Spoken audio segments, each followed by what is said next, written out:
Have you ever been so heartbroken you felt like you had to do something completely insane? For me, that something insane meant hiring a total stranger to pretend to be my boyfriend. Yeah, I know. The plan was simple. Get some epic revenge on the guy who shattered my world. But my perfect little plot started to get messy when the fake romance began to feel more real than anything I'd ever known. Let me know in the comments if you've ever been betrayed. I want to hear your stories. My story starts like so many do, with a boy. His name was Liam. For 2 years I thought he was my forever. He had this easy smile that could melt any argument and a knack for making grocery shopping feel like a grand adventure. We had it all planned out. The charming house with a blue door, a goofy golden retriever, trips to all the places on my bucket list. We were that couple, the one our friends were both jealous of and rooted for. I thought we had built a fortress. Turns out it was a house of cards. The cracks started small. He was working late more. His phone, which was once our shared photo album, was suddenly always face down, buzzing with texts from a new colleague named Chloe. Whenever I asked, he'd laugh it off. "Babe, she's just a work friend. You have nothing to worry about." And he was so good at saying it, so convincing that he made me feel like the crazy one. And I almost believed him. Because believing him was so much easier than the alternative. The truth didn't just come out, it exploded. It was the day I landed a huge client at my marketing firm, and I wanted to surprise him. I picked up his favorite wine, ordered food from the place we had our first date, and rushed home, imagining the look on his face. The only surprise was on me. I opened the door to our apartment, the one we'd spent months making our own, and I heard it. A woman's laughter. A laugh that wasn't mine. I walked into the living room and there they were. Liam and Chloe. On our couch. The wine bottle just slipped right out of my hand, shattering and staining the floorboards red. The silence after that was so loud. There were no words, no excuses that could ever erase that image from my brain. The lies, the gaslighting, it all just crumbled, leaving behind this ugly, brutal truth. He didn't just break my heart. He humiliated me. That night, as I packed a bag, our fortress came crashing down. The first few weeks were a sad montage of takeout boxes, binge-watching sad movies, and ignoring calls from worried friends. I was just a ghost in my own life. But then a slow, hot anger started to bubble up. It was fueled by social media, of course. Seeing him post pictures with her at our favorite brunch spot, at the park where we had our first kiss. He looked so happy, so unbothered, like our 2 years together meant nothing. And that's when I decided I didn't just want to move on. I wanted revenge. I needed to take my power back. The idea was a little unhinged, born from a late-night movie and a pint of cookie dough ice cream. I was going to hire a fake boyfriend. Not just any guy, but someone so perfect he'd make Liam question every decision he'd ever made. I fell down an internet rabbit hole and, instead of finding some weird digital-only service, I stumbled onto a freelance website for local actors. I scrolled past headshots of aspiring models until I found him. Ethan. His profile was different. He was a drama student and his bio was hilarious. Need someone to impress your parents, make an ex jealous, or just dominate at bar trivia? I offer premium-level feigned affection and witty banter. His picture showed him laughing, with these kind eyes and a smile that wasn't trying too hard. He was the polar opposite of Liam. I sent him a message. We met for coffee the next day to go over the contract.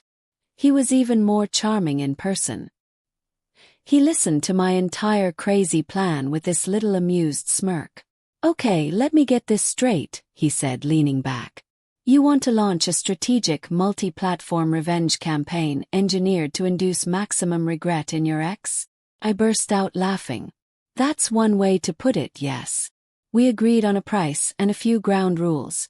A few public appearances, a carefully crafted social media presence, and the big one, no real feelings. This was strictly business. Phase 1 was the social media soft launch. Ethan and I spent an afternoon taking photos that just screamed honeymoon phase. We posted one of us laughing at a farmer's market, my hand resting casually on his chest. It was perfectly staged. And it worked instantly. An hour later my phone lit up. A text from a number I'd blocked but never deleted. Liam. Who's this guy? A small petty victory, but man, it felt good. Phase 2 was the public debut. I knew Liam and Chloe had a standing Friday night reservation at this popular Italian place. So Ethan and I just happened to show up at the same time. The look on Liam's face when I walked in, holding hands with Ethan, was priceless.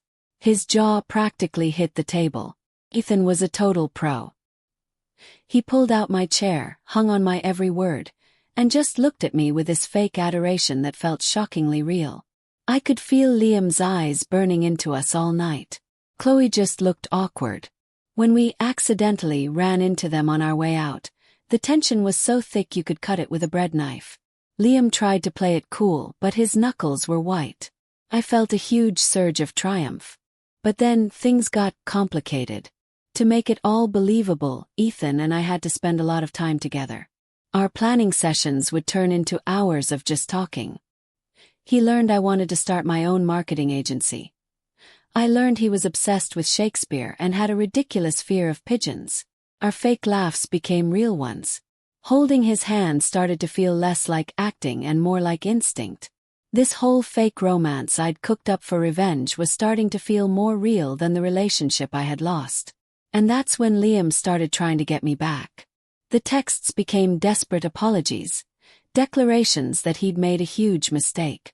He started showing up at my apartment, begging for another chance. And there was a tiny, wounded part of me that was tempted. But then I'd think of Ethan, the guy who met me when I was a complete mess and helped me put myself back together, not with empty promises, but with actual kindness. The revenge wasn't about Liam anymore. It was about me. And I was realizing I deserved way better than a story that had already ended so badly. The final scene of our little play took place at a mutual friend's birthday party. I knew Liam would be there. This was the showdown. The second Ethan and I walked in, you could feel the entire room shift. Liam cornered me by the bar, his eyes wild. "We need to talk," he said, grabbing my arm. "This whole thing with this actor. It's insane. You know we're meant to be together." And before I could even say a word, he dropped to one knee. The music cut out. The whole party went silent. He was holding a ring. It was this huge, manipulative gesture meant to back me into a corner. But I wasn't the same girl he had cheated on. I was stronger. I looked down at him, not with tears, but with total clarity. "Get up, Liam," I said, my voice perfectly steady. "You didn't break me. You freed me." I looked around the silent room, at all our friends watching his big show. "This man you're trying to humiliate," I said, gesturing to Ethan, "has shown me more respect in a few weeks than you did in 2 years. This might have started as a lie to get back at you, but it somehow became more real than anything you and I ever had." I just let that sentence hang in the air. The look of pure humiliation on Liam's face. That asterisk was my victory. He had set his own stage for his own downfall. I turned, took Ethan's hand, and we walked right out of there, leaving him kneeling alone in the middle of a silent party. Outside, the cool night air felt like hitting a reset button. The act was over. "So," Ethan said, a real smile in his eyes. "What now, boss?" Smiled back. I think we see where this goes. For real this time." The revenge plot had worked, but not in the way I expected. It led me to someone who saw me for who I was. But more importantly, it led me back to myself. I realized the best revenge wasn't making Liam miserable. It was finding my own happiness. If you've ever had to find your own strength after betrayal, hit that like button and subscribe for more stories. And share this with anyone who needs a reminder that they get to write their own happy ending. My story started with a script for revenge, with me cast as the victim. But along the way I threw that script out. The goal changed from getting even to getting better. I learned you can't build your own happiness on top of someone else's misery. The best revenge is just living a damn good life. One filled with real laughter, genuine respect, and the kind of love that doesn't need a contract. It started as the revenge of my fake boyfriend, But it ended up being the story of how I found myself. And that was a plot twist even I didn't see coming.